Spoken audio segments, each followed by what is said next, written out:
Jadi satu ciri ini, yang paling terakhir ini, jika kamu termasuk yang bisa di ciri satu ini, maka kamu yuk jangan lupa subscribe channel ini, kembangkan channel ini, mohon dukungannya supaya terus berkembang dan senantiasa memberikan manfaat. Assalamualaikum warahmatullahi wabarakatuh. Selama ini kita tidak pernah tahu dan tidak pernah diberitahu apakah kita benar-benar sudah bisa baca kitab kuning atau tidak. Karena memang tidak ada indikatornya, tidak ada ciri-cirinya. Bisa saja kita meminta penilaian orang lain yang lebih ahli dari kita membaca kitab kuningnya. Masalahnya, kita tidak tahu indikator bahwa orang tersebut yang akan menilai kita itu adalah orang yang ahli, sehingga dia layak menilai kita. Nah, itu ya. Berikutnya, insya Allah saya akan paparkan beberapa ciri-cirinya.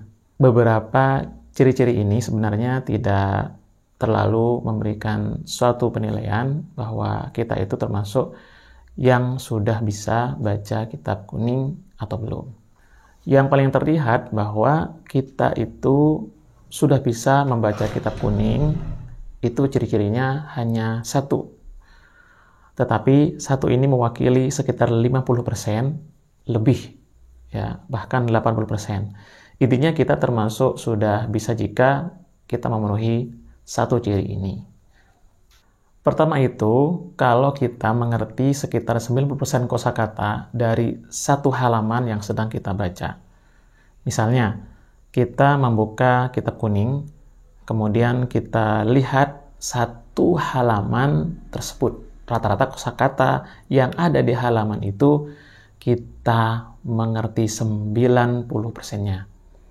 Kita tidak mengerti hanya 10%, yang mungkin ada kata-kata asing, kata-kata baru, sehingga kita tidak mengerti karena asing.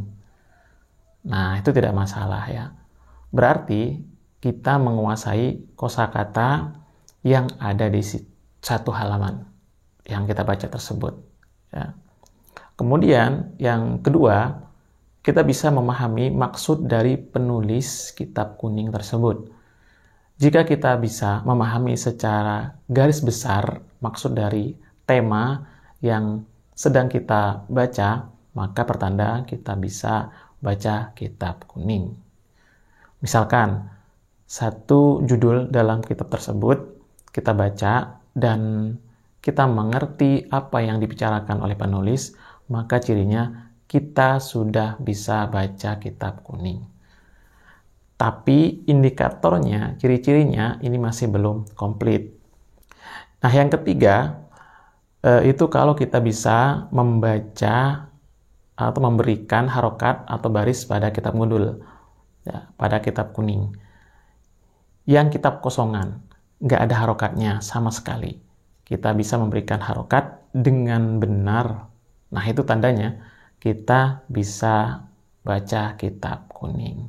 Nah, sekarang yang paling penting banget itu kita bisa tergolong orang-orang yang ahli membaca kitab kuning, orang yang mahir membaca kitab kuning.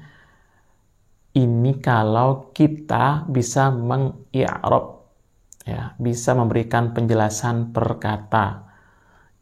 Ini dibaca rofa, ini nasab, ini jar, ini jazm. Nah, ini kenapa dibaca dhamma, ini kalimatnya apa? Ini fi'il atau isim atau kalimah huruf. Kalimah ini apa kedudukannya? Ini dibaca seperti apa? Ini ikut wazan apa? Kosakata tunggal ini tasniyahnya gimana?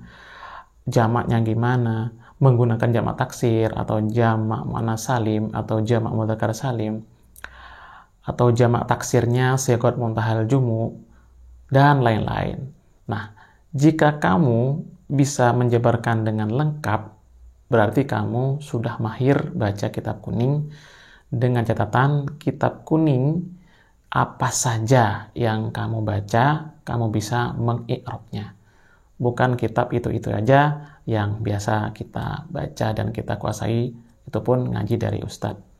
Nah itu ya, jadi satu ciri ini, yang paling terakhir ini, jika kamu termasuk yang bisa di ciri satu ini, maka kamu mahir membaca kitab kuning dan bisa baca kitab kuning. Terima kasih banyak. Assalamualaikum warahmatullahi wabarakatuh. Ila liqa.